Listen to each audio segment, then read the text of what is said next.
قرآن پڑھا کرو اور قرآن کو سمجھے، بہت ساری کنفیوژنز، بہت ساری غلط فہمیاں ویسے ہی دور ہو جائیں گی۔ آج ذرا ایمان کی کہتے نا ایمان والے کانوں سے ذرا سننا، پارہ ہے یہ 23واں سورہ صاد اور آیت نمبر ہے 39۔ اللہ کریم خطاب فرما رہا ہے حضرت سلیمان علیہ السلام سے، طویل واقعہ ہے، بہرحال اس کی ایک آیت ہے، اس میں اللہ فرماتا ہے ھذا عطاؤنا فمن او امسک بغیر حساب۔ اللہ نے حضرت سلیمان علیہ السلام کو جو عطائیں فرمائی تھی کہ ہوا پر حکومت دی، جنات پر حکومت دی، اپنی عطاؤں کا ذکر کرنے کے بعد کہ اے سلیمان ہم نے تمہیں یہی عطا فرمایا، اس کے بعد آپ کو ایک اختیار دیا ہے، آپ کو ایک اتھارٹی دی۔ اب ذرا غور سے سنیے گا اس کا ترجمہ کیا ہے، یہ ہماری عطا ہے تو تم پر احسان کرو یا روک رکھو، تم پر کوئی حساب نہیں۔ یعنی اس کا مطلب کیا ہوا کہ حضرت سلیمان علیہ السلام سے اللہ نے یہ فرمایا کہ یہ ہماری عطا ہے، اب تمہاری مرضی، جس پر چاہے احسان کرو اور کسی سے چاہو تو روک رکھو، تم پر کسی قسم کا کوئی حساب نہیں۔ یعنی آپ کو دینے یا نہ دینے دونوں کا اختیار دیا گیا۔ اب یہ بظاہر تو ایک آیت ہے، لیکن اس آیت سے ہمارے کتنے مسئلے حل ہو گئے، کتنی ساری کنفیوژنز حل ہو گئی۔ اب ذرا سنتے جائیے گا، اس آیت سے معلوم کیا ہوا کہ انبیاء کرام علیہ السلام کو اللہ دیتا ہے اور وہ حضرات اللہ تعالیٰ کے حکم سے مخلوق تقسیم فرماتے ہیں، اور تقسیم کرنے میں انہیں دینے اور نہ دینے دونوں کا مطلقاً کنٹرول ہوتا ہے، انہیں اختیار ہوتا ہے۔ اور یہ حدیث پاک ہے، یہ حدیث پاک کہاں کی ہے، ریفرنس بھی لے لو، بخاری کی حدیث ہے۔ سرور کائنات علیہ السلام فرماتے ہیں اللہ دیتا ہے اور میں تقسیم فرماتا ہوں۔ ہم ایک کلام میں نعت میں ایک شعر سنتے ہیں، جہاں بالی عطا کر دیں بھری جنت ہبا کر دیں، نبی مختار کل ہیں جس کو جو چاہیں عطا کر دیں۔ آج میں قرآن سے ثابت کرنے جا رہا ہوں، سنتے جائیے گا، احادیث ہیں اور قرآن کی آیت ہے، اللہ اپنے نبی کو یہ اختیار دیتا ہے جسے جو چاہیں عطا کر دے۔ اختیار رب نے دیا ہے تو پرابلم کسی کو کیوں ہو رہی ہے؟ اور یہ بات تو قرآن میں موجود ہے۔ اللہ نے حضرت سلیمان سے فرمایا آپ کی مرضی، جس کو چاہیں نہ دیں، جس کو چاہیں دیں۔ اللہ نے یہ نہیں فرمایا کہ میں دیتا ہوں تم نہیں دے رہے، اللہ نے انہیں اختیار دیا کہ آپ دیں۔ اب سنتے جائیے، اب دو حدیثیں بڑی مشہور حدیثیں ہیں، اور یہ پہلی حدیث مسلم شریف حضرت ربیعہ بن کعب رضی اللہ تعالیٰ عنہ کہتے ہیں میں رات کے وقت نبی پاک علیہ السلام کی خدمت کرتا تھا۔ حدیث کا خلاصہ ہے وہ بڑی زبردست، ان کے پاس ایک ڈیوٹی تھی، وہ پیارے آقا کے کاشانہ اقدس کے باہر بیٹھتے تھے۔ رات میں جب بھی پانی کی ضرورت پڑے، وضو کے پانی کی ضرورت پڑے، استنجا کے لیے پانی کی ضرورت پڑے، تو ان کی ڈیوٹی یہ تھی کہ نبی پاک کو پانی پیش کریں۔ ایک رات جو ہے وہ پیارے آقا علیہ السلام نے رات دیر ہو گئی تھی، پانی مانگا، میں پانی پیش کیا، دریائے رحمت جوش پہ آیا۔ کہتے سل یا ربیعہ، مانگ ربیعہ کیا مانگتا ہے۔ ذرا غور سے سنیے گا یہ جملہ، یعنی یہ مانگ کیا مانگتا ہے، اس پر علماء نے بڑی ڈیبیٹ کی ہے۔ یہ کون کہہ سکتا ہے؟ یہ وہی کہہ سکتا ہے جس کو اللہ نے دنیا اور آخرت کے خزانوں کا مالک بنایا۔ ورنہ یہ فرماتے ہیں ربیعہ میرے پاس اتنے پیسے ہیں، ان میں سے کچھ چاہیے تو لے لے، میری پراپرٹی میں کچھ چاہیے تو لے لے، دنیا میں سے کچھ مانگ لے۔ سل یا ربیعہ، مانگ ہے ربیعہ کیا مانگتا ہے۔ اللہ اکبر، حضرت ربیعہ نے بھی کمال کر لیا، مانگا بھی تو کیا مانگا، کہتے حضور جنت میں آپ کی رفاقت کا سوال کرتا ہوں، حضور آپ سے جنت میں آپ کا ساتھ چاہیے۔ اللہ اکبر، نبی پاک نے فرمایا اس کے علاوہ اور کچھ؟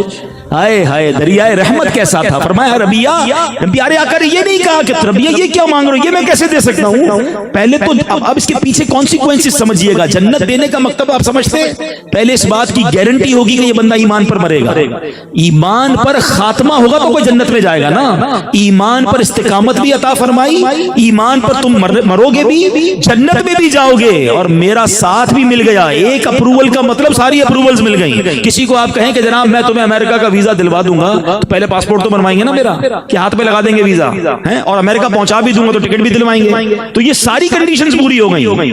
فرمایا اور کچھ؟ تو کہتے ہیں حضور بس مجھے یہی کافی ہے، بس آپ مل جائیں گے اور کیا چاہیے۔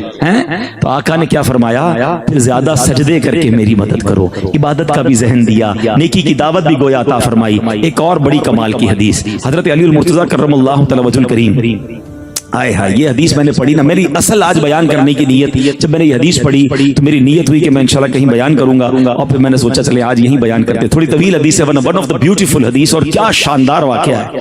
مولا علی شیر خدا فرماتے ہیں نبی پاک علیہ السلام کی بارگاہ میں جب کوئی شخص سوال کرتا تو اس کی صورت دو طرح کی ہوتی تھی۔ اگر پیارے آقا علیہ السلام کو دینا منظور ہوتا تو نعم فرماتے، اور نہ منظور ہوتا تو خاموش رہتے، کسی کو نہیں فرماتے تھے، لا نہیں فرماتے تھے۔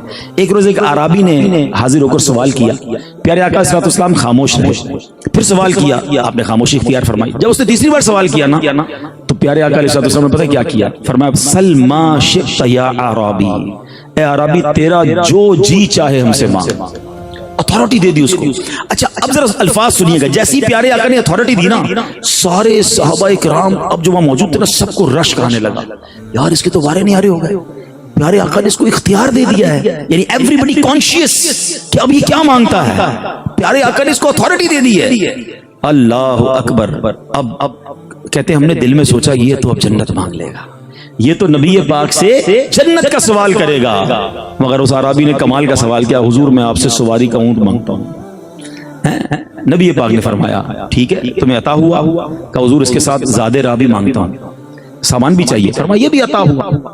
اب جب یہ ہو گیا نا تو صحابہ کہتے ہیں میں اس کے سوالات پر بڑا تعجب ہوا، اور پیارے آقا علیہ السلام نے ارشاد فرمایا کہ اس عرابی کے سوال اور بنی اسرائیل کی اس بڑھیا کے سوال میں کتنا فرق ہے۔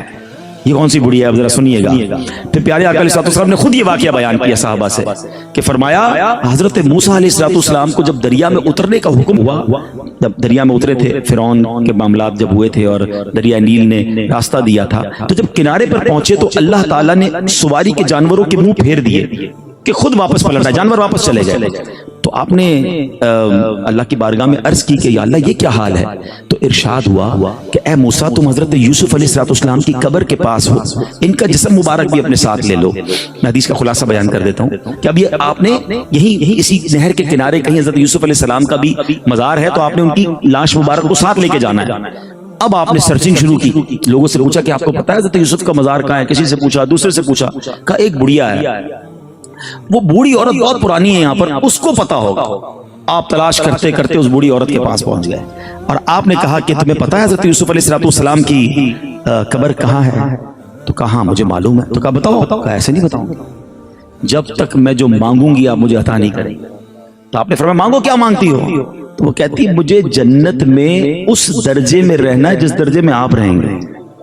حضرت موسیٰ سے کہتی ہے جنت نہیں مانگی، کہ جنت میں بھی وہ درجے میں مجھے رہنا ہے جہاں آپ رہیں گے۔ حضرت موسیٰ نے کہا تم جنت مانگ لو، یہ بڑی بات ہے، یہ اتنی انسسٹ کیوں کر رہی ہو؟ کہا نہیں آپ دیں گے۔ اچھا اب غور کیجئے یہ کون واقعہ سنا رہا ہے؟ پیارے آقا علیہ السلام۔ کس کو سنا رہے ہیں؟ صحابہ کو۔ حضرت موسیٰ کہتے ہیں میں کون ہوتا ہوں جنت دینے والے؟ اللہ سے مانگو، مجھے اپنی فکر ہے، میں تمہیں جنت کی دے۔ بھائی کہنے کو تو یہ بھی فرما سکتے تھے نا، نبی کو کیا اختیار ہیں یہ نبی پاک خود صحابہ کو سکھا رہے ہیں۔ اب سمجھتے جائیے گا کتنے عقیدے اور کتنی کنفیوژن اس حدیث سے کلیئر ہونی ہے۔ اچھا اب بڑھیا تم یہ سوال کیوں کر رہی ہو بزرگ خاتون، جنت مانگ لو؟ تو کہتے نہیں خدا کی قسم میں نہیں مانوں گی، آپ اپنے ساتھ جس درجے میں آپ جنت میں رہیں گے نا اسی کیٹیگری میں مجھے جنت میں رہنا ہے۔ اچھا آپ سمجھاتے رہے، وہ منع کرتی رہی۔ اللہ اکبر، رب کی طرف سے ارشاد ہوا موسیٰ دے دو نا اسے، جو مانگ رہی ہے تو دے دو، تمہارا کیا جا رہا ہے، تمہارا تو کوئی نقصان نہیں ہے۔ اللہ نے یہ نہیں فرمایا موسیٰ میں دے دیتا ہوں، اے موسیٰ دے دو، اس کا مطلب تھا نا، اختیار تھا نا، اتھارٹی تھی نا، اے موسیٰ دے دو اگر یہ مانگ رہی، تمہارا کیا نقصان ہو رہا ہے؟ حضرت موسیٰ نے اسے جنت میں اپنی رفاقت عطا فرمائی، آپ نے یہ اجازت دی اسے۔ اس عورت نے حضرت یوسف علیہ السلام کی قبر بتائی، حضرت موسیٰ نے قبر سے لاش مبارک کو نکالا اور اپنے ساتھ لے گئے، کیونکہ رب کا حکم یہ تھا۔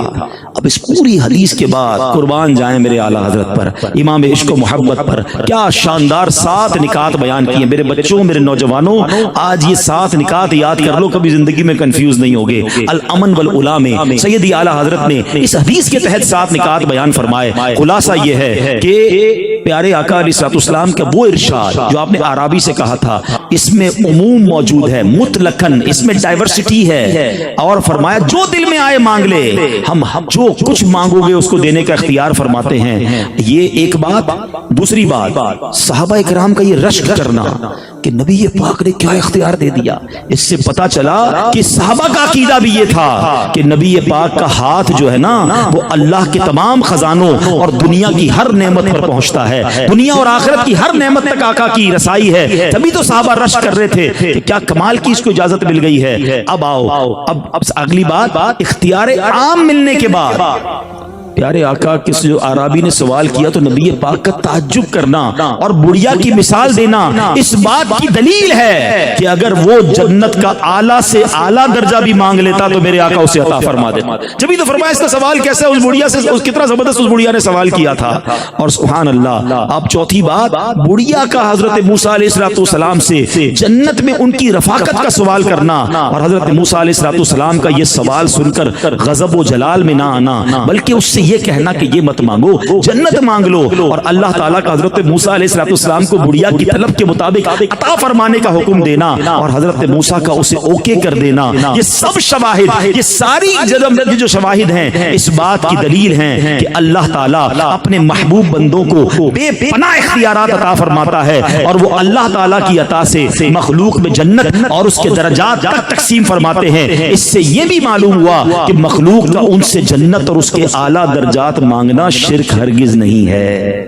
کلیئر ہو گیا کہ جناب اللہ, ہاں دیکھیں شرک کیا ہے, آج اس کو بھی سمجھ لو.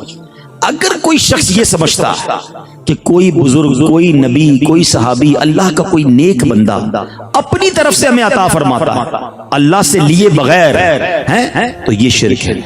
ہاں ہمارا عقیدہ یہ ہے کہ اللہ دینے والا ہے, خالق مالک وہی ہے. تمام انبیاء, تمام صحابہ, تمام اولیاء اللہ کے محتاج ہیں, اللہ کسی کا محتاج نہیں ہے. لیکن اگر اللہ نے کسی کو اتھارٹی دی ہے, اپنے محبوب بندوں کو نوازا ہے اور ہمیں وہ عطا فرماتے تو اس سے پرابلم کیا ہے؟ اچھا دنیا میں کیا ہوتا ہے, ایک بہت بڑا سیٹ ہے, بہت بڑا, بلا تمثیل سمجھانے کے لیے ایک بہت بڑا جناب اللہ پاک نے اس کو بہت ساری چیزوں سے نوازا ہے, اس نے 2-4 پراپرٹیوں کی یا 2-4 کاموں کی اتھارٹی اپنے مینیجر کو دے دی ہے کہ بیٹا یہ کام تم نپٹا لیا کرو, کوئی آئے تو اس کو دے دیا کرو, اس کو بانٹ دیا کرو.